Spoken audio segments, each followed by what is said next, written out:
And welcome to WoW Flash. This is my weekly news series where I go through quickly the news points for anything to do with Warcraft in the past 7 days.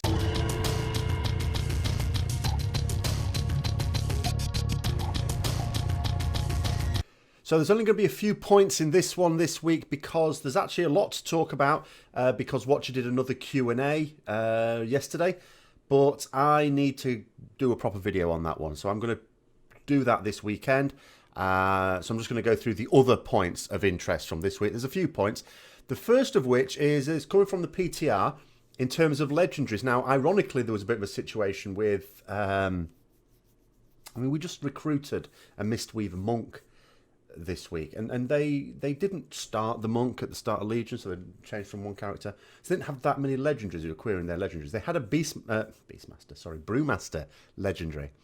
And it was like, yeah, I got that when I was leveling. Now, some people didn't realise you could get it while you're leveling. I sort of did because, you know, you're not likely to get one while you're leveling, because not just because of the time involved, but because the content that can give you a legendary, most of it is level cap, but not all of it. You can get it from dungeons, because bosses in dungeons. You can also get it from the little treasure chests that you find around the world. But they just have very, very low chance, because you get a better chance of legendaries on the harder content. And obviously that's the easiest content. But wouldn't be able to equip it, would you? Could you imagine getting one at level 105? Oh, really nice legendary, yeah. Well, I can't wear it. You're not going to be terribly disappointed, because when you get to level cap, you will be able to. But it looks like in the PTR for 7.2 that you will be able to, because from level 101, you'll be able to wear legendaries. Now, in terms of other content that can get you legendaries, LFR. So the third wing for Nighthold LFR has opened up this week. That actually allows you to get access to the Convergence of Fates, or, you know, Elasan trinket, depending on your role for whatever you are. This is a very powerful trinket, of course. It's worth doing, even for Mythic Raiders, I would argue, getting yourself in there, because you never know. One, it might drop, and two, it might Titan Forge quite high up. Obviously, if it ends up being the low-level baseline one, might not be all that useful for you. It depends on the sort of item level of your gear. But it does have that chance to Titan Forge quite high up. So it's worth doing. I'm not saying it's worth coining, but it is worth doing, getting that in there. As well as the possibility of tier in there. Again, because remember, it can all Titan Forge. You need to be lucky with LFR stuff, because it has to go up several levels to be really good for Mythic Raiders. But for potentially normal and heroic raiders, it doesn't have to Titan Forge quite so much for you to get lucky. Always well worth doing. And as was pointed out by someone in my guild yesterday, it's always worth doing anyway, the LFR. I should do it more than I do, just because it's another chance at legendaries. It's another way to get your legendaries.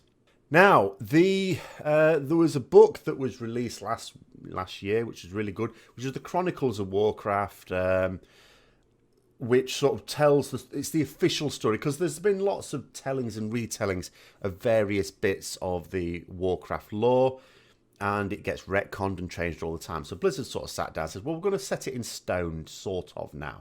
This is the way it is, and they changed it again. But at least it's supposed to be now set in stone, or on paper. So they released the first volume last year. They're releasing the new volume now. That's coming out on March the 14th. This is Chronicles 2, and this is going to be like the Rise of the Horde and stuff like that in it, I gather.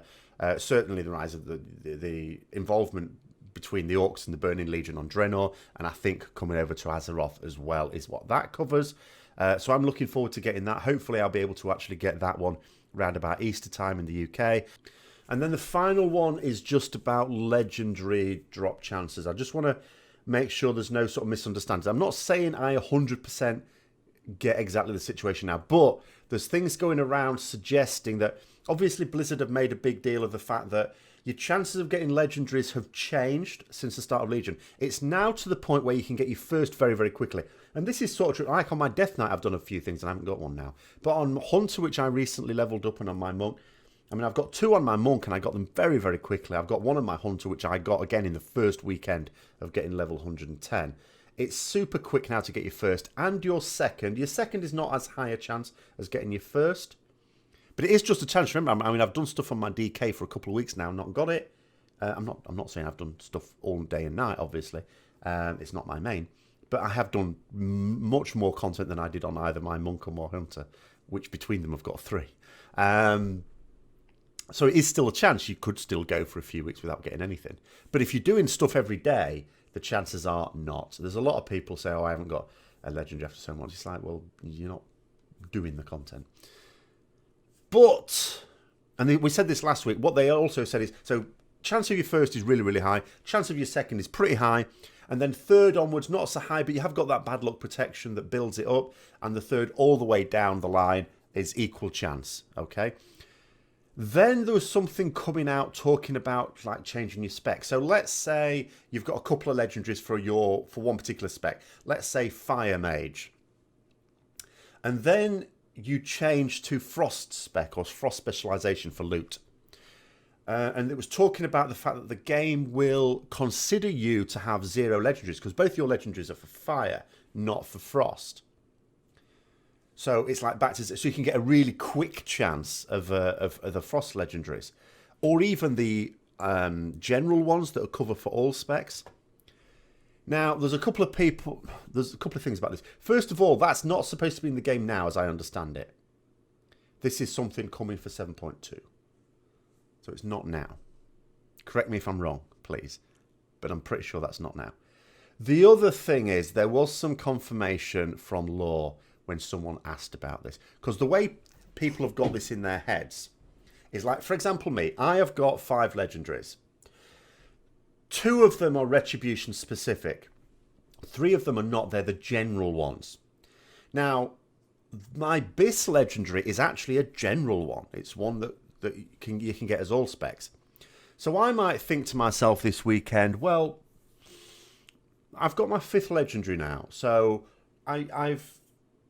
maybe I'm close to getting the 6th, but maybe I'm not.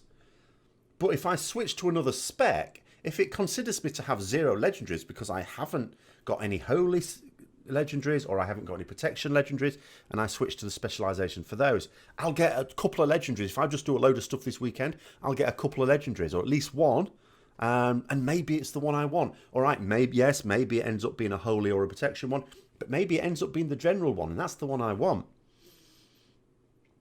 Not quite going to work like that, because as there's confirmed is, it will sort of, I'll switch to my holy spec. It won't just say, has he got any holy legendaries?